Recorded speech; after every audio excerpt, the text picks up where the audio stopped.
Que la paix et la grâce de Dieu soient sur ta vie, toi qui me regardes dans cet instant. C'est le jour que le Seigneur a fait, qu'il soit pour toi un sujet de joie, qu'il soit pour moi un sujet de joie, afin qu'ensemble nous puissions nous réjouir pour la gloire de son nom. Alors j'aimerais partager cette petite histoire avec toi. Un jour, j'ai vu une scène qui semblait banale, mais qui révélait vraiment la corruption dans le cœur de l'homme. J'étais dans une boîte et dans cette boîte, il y avait une machine à café. Donc au début, il y avait du café qui était disponible pour tout le monde. Il y avait du café pour toute l'équipe. Et comme c'était mon premier jour, ils vont me faire cette réflexion pour me dire, juste avant toi, il y avait un monsieur qui prenait trop le café. Le monsieur prenait facilement 10 cafés par jour. Et je me disais, mais pourquoi ils ont besoin de me dire ça? Et peu de temps après, j'ai compris que c'était un message subliminal. Et par la suite, je vais prendre de temps en temps un café. Moi, je suis pas trop café, je prends vraiment de temps en temps. En tout cas, c'est peut-être une tasse le matin et elle est peut-être là par midi.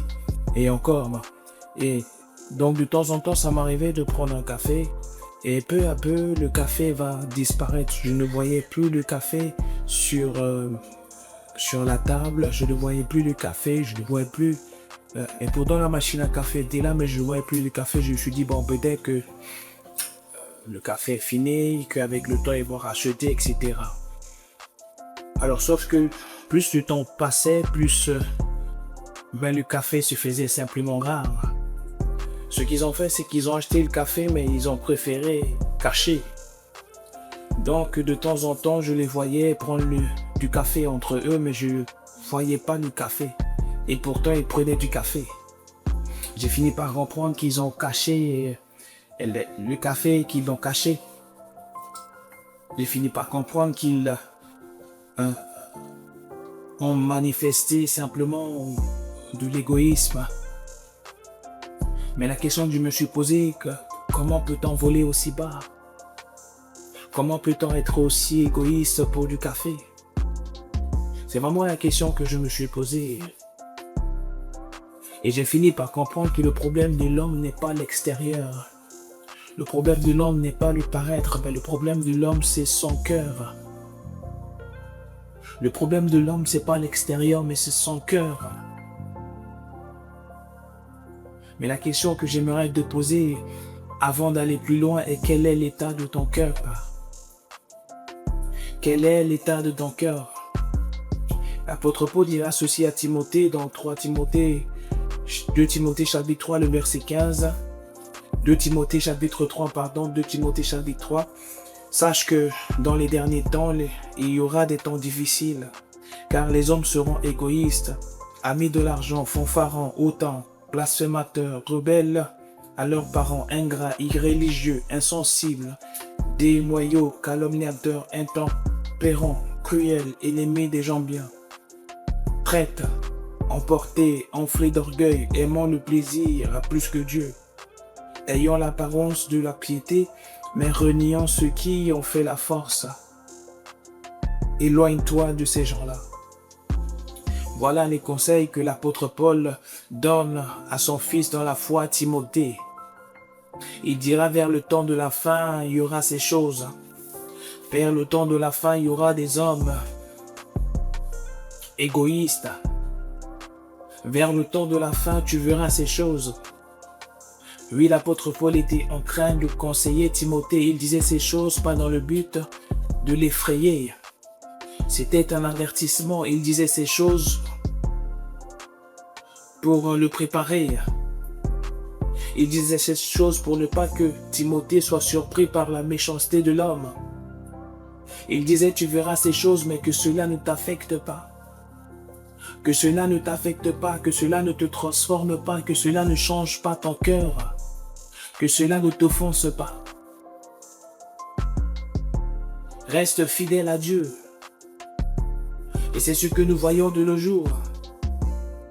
Nous voyons que les hommes sont égoïstes, tout est centré sur nous et encore nous. Mais écoute, au sujet de prière, tout tourne autour de nous et nos besoins. C'est ce que l'apôtre Paul dirait à Timothée. Les orgues seront égoïste. Toi, Timothée, garde ton cœur. Toi, Timothée, veille sur ton cœur. Que leur méchanceté ne te transforme pas. Que leur méchanceté ne t'affecte pas. Que leur méchanceté ne te déforme pas. Oui, ce qui peut déformer un homme ou une femme, c'est la méchanceté des autres. Pourquoi? Parce que cela constitue une offense. La méchanceté a la capacité de blesser. Et quand on est blessé, malheureusement, quelquefois cela nous déforme. Mais l'apôtre Paul est en train de dire à Timothée, tu verras ces choses-là, mais toi, reste fidèle à Dieu, garde ton cœur. Proverbe nous dira ceci, chapitre 4, le verset 23. Garde ton cœur plus que toute autre chose, car de lui viennent les sources de la vie. Voilà ce que la parole de Dieu nous dit. Le cœur est décrit comme une source de la vie, une source de vie. Une source de vie, le cœur est comme une source. Mais la question que j'aimerais te poser, si cette source est polluée, qu'est-ce que cette source produit? Si la source est polluée, qu'est-ce qu'elle produit? C'est vraiment la question que j'aimerais te poser. Si la source est si la source est polluée, le cœur produit naturellement ce sentiment d'égoïsme.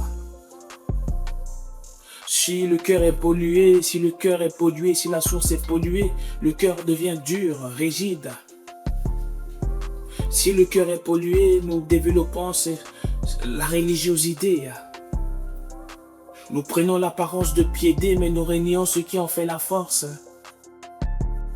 Si la source est polluée, nous manifestons la jalousie.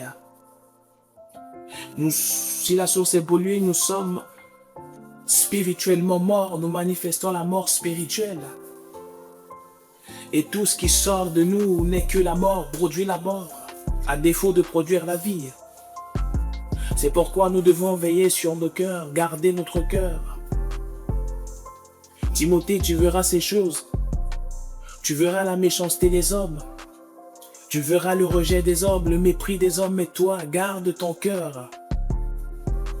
Garde ton cœur. Reste fidèle à Dieu. Reste fidèle, reste attaché à Dieu. Oui, de nos jours, nous voyons ces choses même dans nos églises. La religiosité a pris la place. Aujourd'hui, nous parlons d'amour, nous prêchons l'amour, mais nous sommes incapables d'aimer. Aujourd'hui, nous parlons de compassion, mais nous sommes incapables de compatir. Nous parlons de la sainteté, mais nous sommes incapables de vivre dans la sainteté. Nous voyons ces choses de nos jours. Et pourtant, Jésus-Christ ne se contentait pas simplement d'enseigner. Il était ce qu'il enseignait. Il ne se contentait pas d'enseigner l'amour, il était amour. Il ne se contentait pas d'enseigner la compassion, il était compassion. Il est compassion. Il ne se contentait pas simplement de parler de la sainteté, il est sainteté. Mais de nos jours, nous nous contentons simplement de donner des définitions. Nous définissons l'amour avec perfection, mais nous sommes incapables de manifester cela. La religiosité a rempli nos églises. Nos églises, malheureusement de nos jours, les chrétiens sont devenus des religieux. Beaucoup de religieux. Or la Bible nous dit tel il est, tel nous sommes. Si Jésus-Christ ne se contentait pas d'enseigner l'amour, nous devons aussi l'imiter. Nous devons aussi incarner l'amour comme il incarnait l'amour. Nous devons aussi incarner la compassion comme il était compatissant. Nous devons aussi incarner cela. Et malheureusement, nous sommes dans des discours religieux. Et nous avons renié ce qui en fait la force. Tu ne peux pas être connecté à Dieu et manifester notre source. Tu ne peux pas être connecté à Dieu et manifester la colère. Tu ne peux pas être connecté à Dieu et manifester la rancune, le manque de pardon. Tu ne peux pas être connecté à Dieu et manifester la haine. Tu ne peux pas être connecté à Dieu et manifester autre chose que ce qu'il est.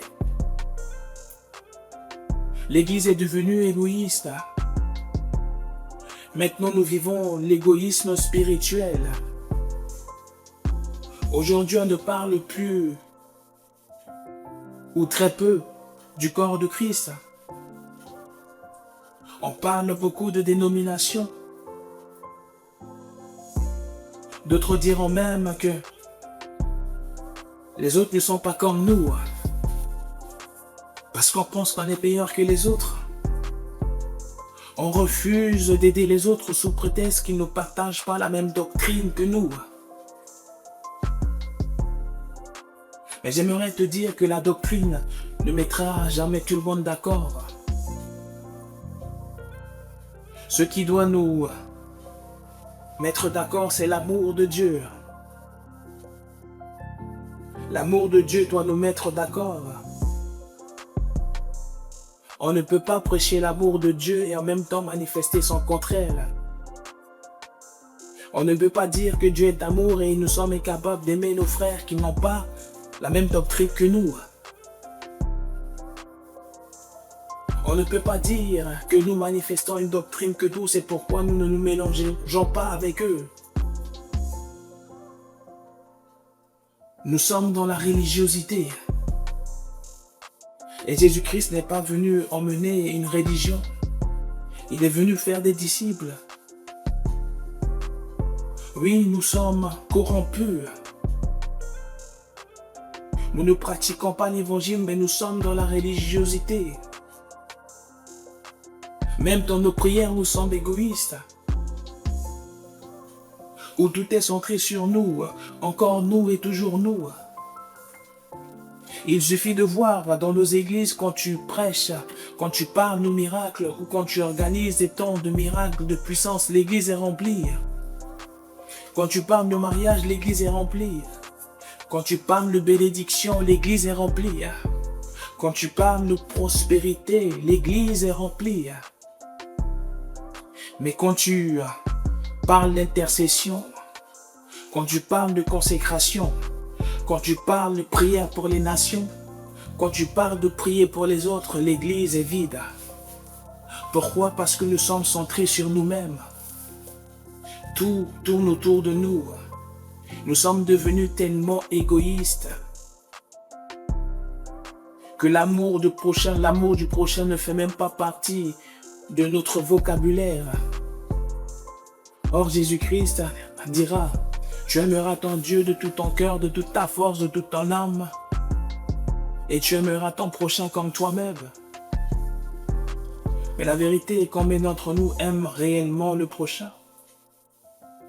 Combien d'entre nous prend vraiment soin du prochain? Quand nous prions, c'est que pour nous-mêmes. Et voilà l'une des causes pour laquelle Dieu ne nous exauce pas, que Dieu n'exauce pas nos prières. C'est pas moi qui le dis, c'est la parole de Dieu. La Bible dit dans Jacques chapitre 4, le verset 3, vous demandez et vous ne recevez pas parce que vous demandez mal dans le but de satisfaire vos passions. Voilà ce que la Bible nous dit. Nous ne recevons pas parce que nous demandons mal dans le but de satisfaire nos passions. Mais la question qu'on peut se poser est: quelles sont nos passions? Souvent nous prions.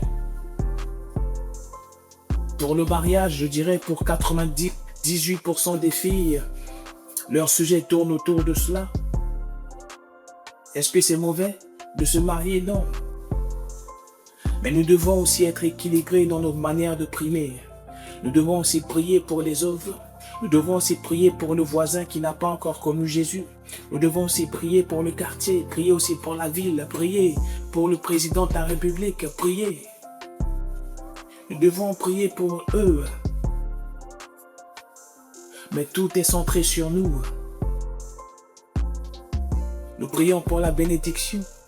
Nous prions pour avoir beaucoup d'argent. Je ne compte même pas le nombre de chrétiens qui prient pour avoir beaucoup de millions. Ce n'est pas mal. C'est bien d'avoir beaucoup d'argent. Mais quelle est la motivation derrière? Si c'est pour satisfaire tes désirs, Dieu te dit tu pries mal.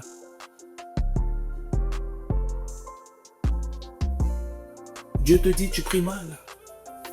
Est-ce que Dieu ne veut pas nous bénir? Bien sûr qu'il veut nous bénir.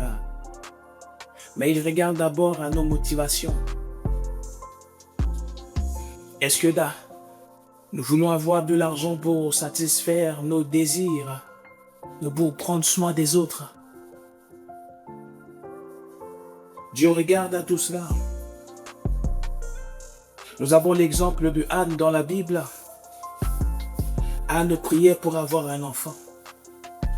Elle priait pour montrer à sa rivale Pénina qu'elle pouvait aussi enfanter. Elle a passé des années dans la stérilité. Elle jeûnait, elle priait, elle allait à l'église, elle cherchait la face de Dieu pour avoir un enfant. Mais la Bible nous dit que Dieu ne l'a pas exaucé. Pas parce que Dieu ne voulait pas, mais parce que la source n'était pas bonne. Pas parce que Dieu ne voulait pas, mais parce qu'elle voulait simplement satisfaire ses passions, ses désirs. Elle voulait avoir un enfant pour prouver à sa rivale qu'elle aussi, elle peut enfanter. Vous savez, quand nous prions, ce que Dieu regarde, c'est la motivation. Et la motivation que Anne manifestait n'était pas bonne. Elle était plus dans la rivalité. Elle voulait prouver par orgueil qu'elle aussi elle pouvait avoir un enfant. Et Dieu ne l'a pas exaucé. Malgré des années de jeûne, malgré des années de prière, Dieu ne l'a pas exaucé. Pas parce que Dieu ne voulait pas, mais parce que la motivation n'était pas bonne. Mais quand Anne va changer sa manière de prier, quand elle va dire Dieu, si tu me donnes un enfant, je te le consacrerai. Dieu va exaucer Anne. Dieu va exaucer Anne des plus centrée. La prière n'était plus centrée sur elle-même, mais elle était centrée sur Dieu. C'est pourquoi tout ce que nous faisons, nous devons le faire dans le but de glorifier Dieu. Dans le but de satisfaire Dieu et non nos désirs, et non nos passions. Quand elle a dit, si tu me donnes un enfant, je te le consacrerai, Dieu l'a exaucé. Si tu me donnes beaucoup d'argent, je m'occuperai des veuves et des orphelins. Dieu va t'exaucer. Si tu me donnes beaucoup d'argent, je vais prendre soin des défavorisés. Dieu va t'exaucer. Si tu me donnes beaucoup d'argent, je vais te bâtir un temple. Dieu va t'exaucer. Dieu va t'exaucer. Si la prière n'est pas centrée sur toi, Dieu va t'exaucer. Quand Anne a prié, a dit à Dieu, si tu me donnes un enfant, je te le consacrerai. Dieu va l'exaucer parce que sa prière n'était plus centrée sur elle-même, mais sur Dieu.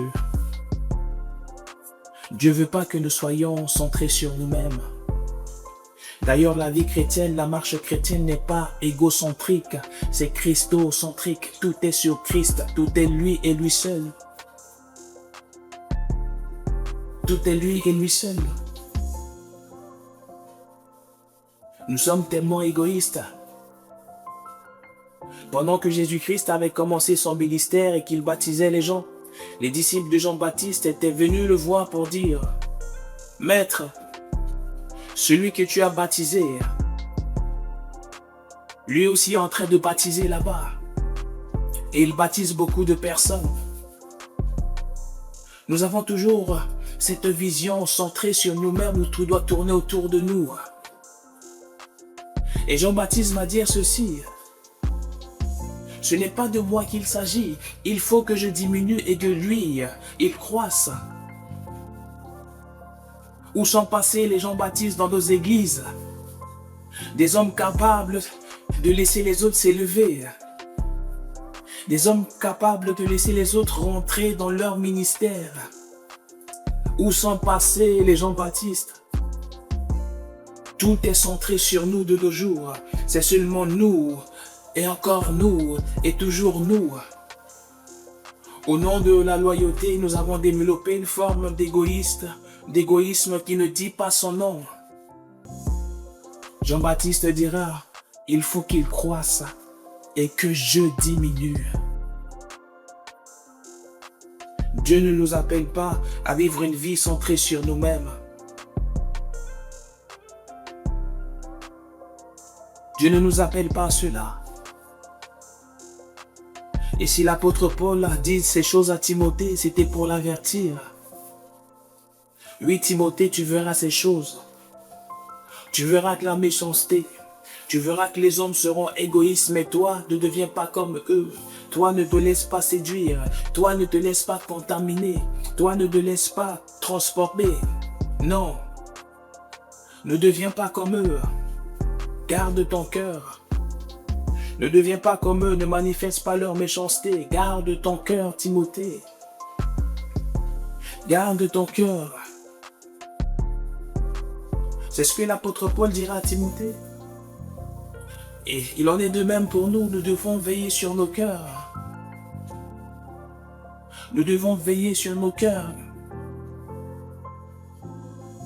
De peur que le cœur soit pollué. Mais la question que j'aimerais te poser est quel est l'état de ton cœur?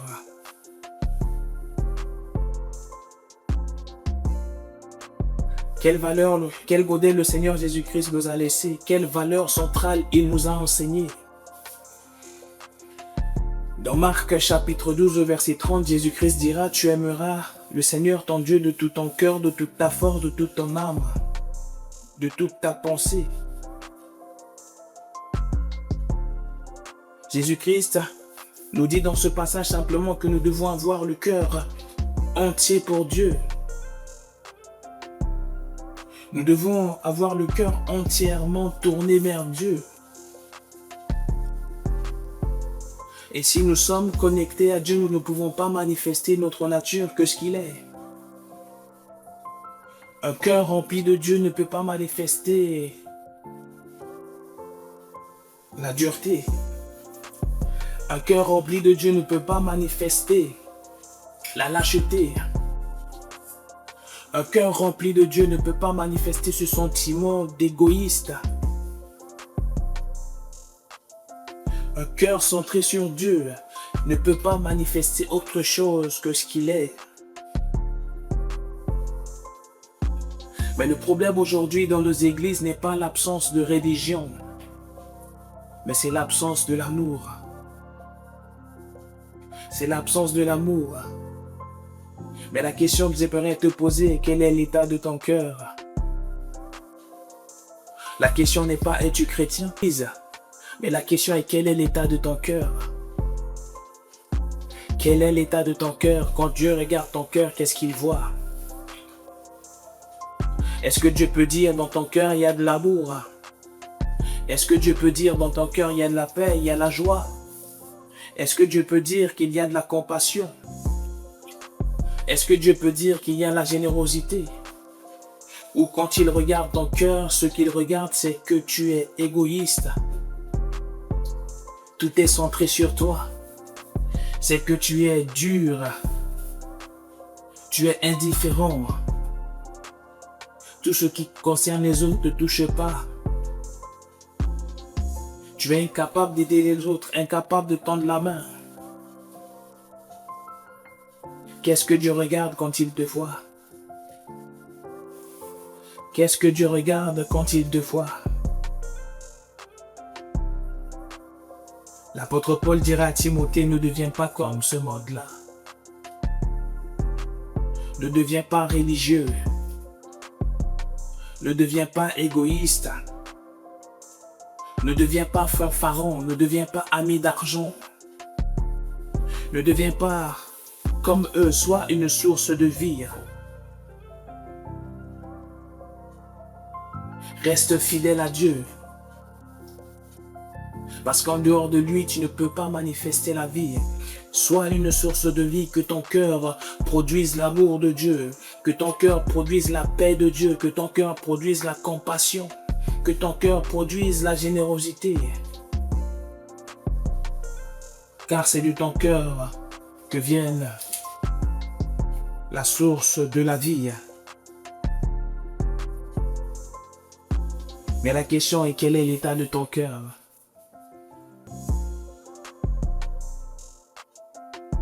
Oui, si tu reconnais comme moi que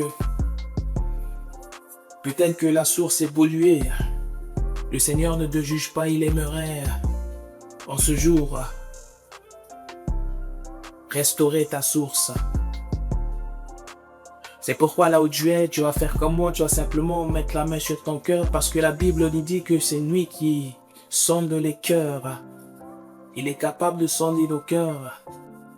D'ailleurs, Jésus-Christ dira ceci, qu'il est venu guérir ceux qui ont le cœur brisé. Oui, peut-être que plusieurs fois tu as été déçu, de déception en déception, ton cœur a changé. Mais Jésus-Christ aimerait restaurer cela. Nous allons simplement prier. Mets la main sur ton cœur là où tu es, nous allons prier. Seigneur, je viens à toi tel que je suis.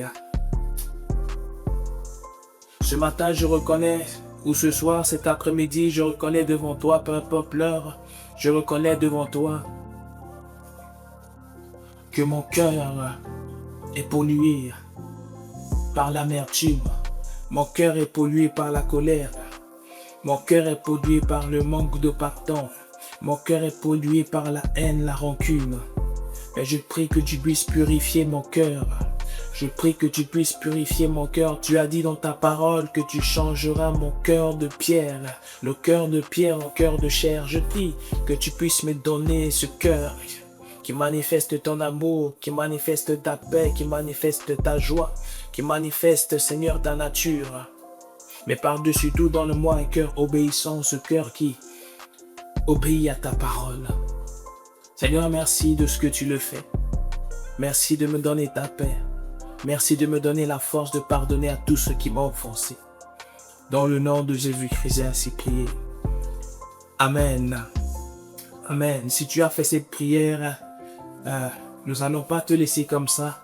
J'aimerais aussi donner l'occasion ou l'opportunité à ceux ou celles qui n'ont pas encore accepté le Seigneur Jésus-Christ comme Seigneur et Sauveur. La Bible nous dit, tous ont péché et sont privés de la gloire de Dieu. Oui, sans Jésus-Christ, tu ne peux pas marcher dans la gloire de Dieu. Sans Jésus-Christ, tu ne peux pas vivre la gloire de Dieu.